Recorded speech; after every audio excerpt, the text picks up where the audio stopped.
کاش ہمیں بھی یہ ساری نعمت ملتی جو قارون کو ملی ہے۔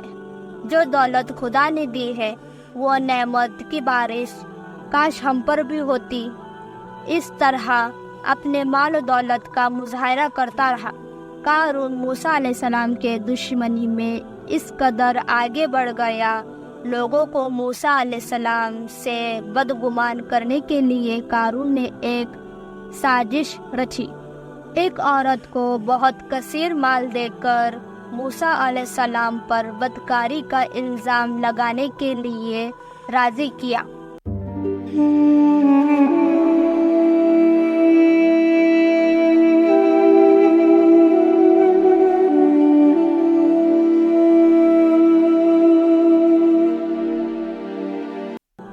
ایک دن موسیٰ علیہ السلام لوگوں کے درمیان گناہ کے قانون کے متعلق بیان فرما رہے تھے۔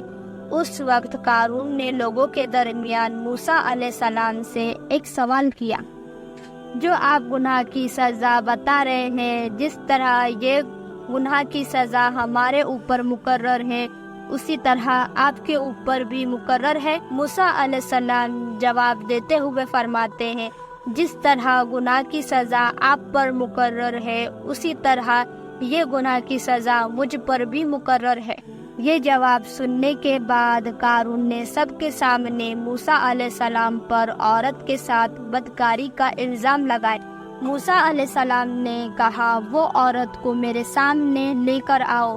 جب وہ عورت بلائی گئی، موسیٰ علیہ السلام نے اس عورت سے فرمایا، اے عورت سن، جس نے بنی اسرائیل کے لیے دریا میں 2 بھاگ کر دیا اور سلامتی کے ساتھ دریا سے پار کر کے فرعون سے بچایا، سچ سچ بتا واقعہ کیا ہے؟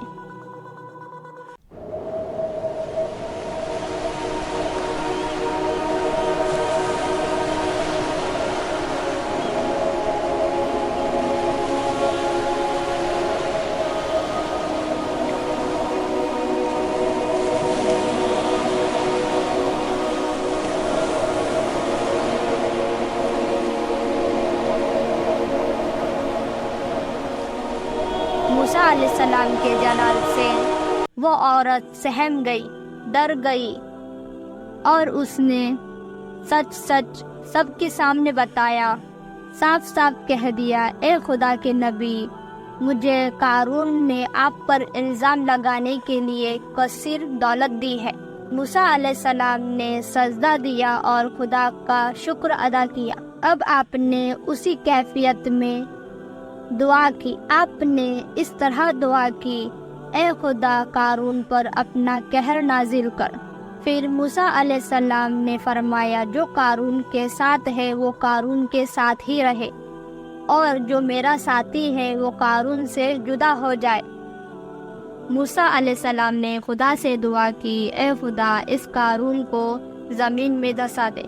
خدا نے دعا قبول کی اور قارون کو گھٹن تک دھسا دیا۔ آپ نے دوبارہ زمین سے فرمایا، پھر قارون کمر تک زمین میں دھس گیا۔ یہ دیکھ کر قارون رونے لگا، بلبلانے لگا، واسطہ دینے لگا۔ موسیٰ علیہ السلام نے اس پر توجہ نہ فرمائی۔ قارون دھستے دھستے زمین میں ہی گڑ گیا۔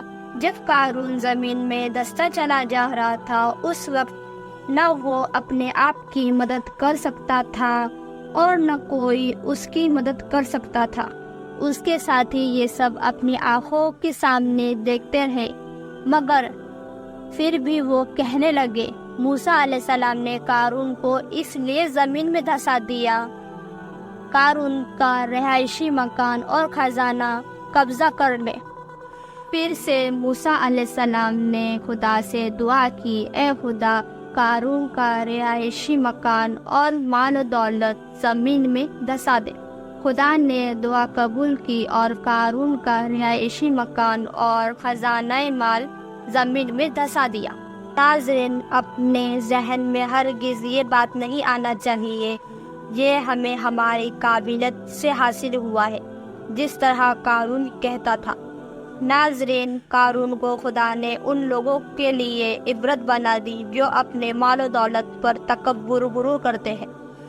ناظرین، آج ہم نے قارون کے واقعہ سے یہ جانا ہے، خدا نے جو ہمیں نعمت عطا کی ہے اس پر ہمیں ہر وقت شکر ادا کرنا چاہیے، اور اس نعمت پر ہمیں خدا کے تکبر اور غرور نہیں کرنا چاہیے، اور جس طرح خدا کا حکم ہے زکوٰۃ ادا کرنے کا، اسی طرح ہمیں زکوٰۃ ادا کرنا چاہیے۔ ناظرین، چینل کو سبسکرائب اور ویڈیو کو لائک، شیئر، کمنٹ کرنا نہ بھولیے گا۔ ناظرین، انشاءاللہ میں ایسا ہی اور ایک واقعہ لے کر نیکسٹ ویڈیو میں حاضر ہوں گی۔ خدا حافظ۔